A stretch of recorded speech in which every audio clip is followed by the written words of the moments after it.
Doctor ابن doctor فرقت عالمگیر کے گھر پہنچے، خود آ کر بڑے پرکشش طریقے سے استقبال کیا گیا اور ڈاکٹر ابن ڈاکٹر کا گھر بڑے وسیع اور عریض رقبے پہ بنایا گیا اور بڑا اچھا مکان بنے ہوئے تھے، بیچ میں بڑے باتھ روم تھے۔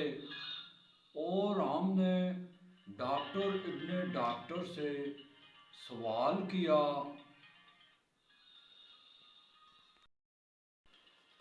پڑھے تو آپ ڈاکٹر صاحب باہر ہیں اور رہتے بھی آپ باہر تھے، تو پاکستان کیسے آ گئے؟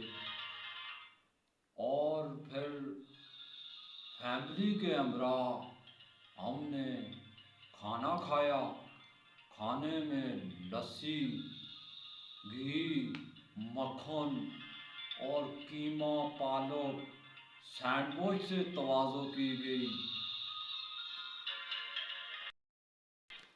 اور پھر ہم نے ڈاکٹر صاحب کی والدہ کا حوالہ لیا، تو ڈاکٹر صاحب نے اپنے ہاتھوں سے والدہ کو کھانا کھلایا۔ تو پھر ہم ان کے بڑے بھائی کو جا ملے اور بڑے بھائی سے حوالہ لیا، تو ہم نے بھائی بڑے سے سوال کیا کہ بھائی ڈاکٹر عالمگیر فرقت کا کیسا مزاج ہے؟ تو بڑے بھائی نے کہا ان کا بڑا اچھا مزاج ہے۔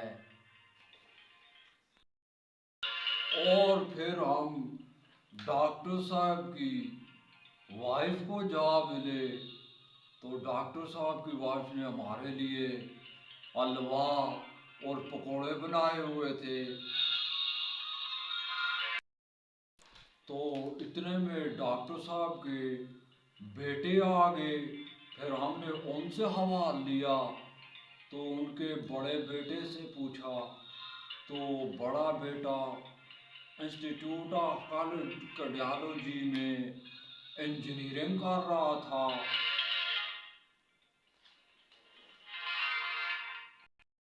پھر ان کی چھوٹی بیٹی آ گئی، ان سے حوالہ لیا، ان سے پوچھا بابا کیسے ہیں؟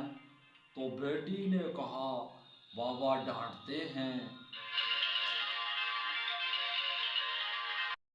اور پھر ڈاکٹر عالمگیر فرقت صاحب کے بڑے بھائی سے ہم نے ڈاکٹر صاحب کے بارے میں پوچھا یہ کس طرح اور کیسے ڈاکٹر ہیں؟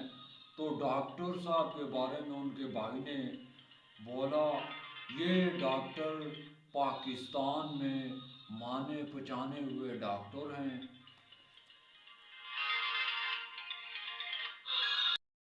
تو پھر ہم ڈاکٹر صاحب کے ساتھ بڑا اچھا ہمارا دن گزرا، اور پھر ہم نے ڈاکٹر صاحب سے اجازت مانگی، تو ڈاکٹر صاحب خود آ کر انہوں نے مجھے باہر آ کر الوداع کہا، اور پھر مجھے انہوں نے تحفے میں پکوڑے دے دیے۔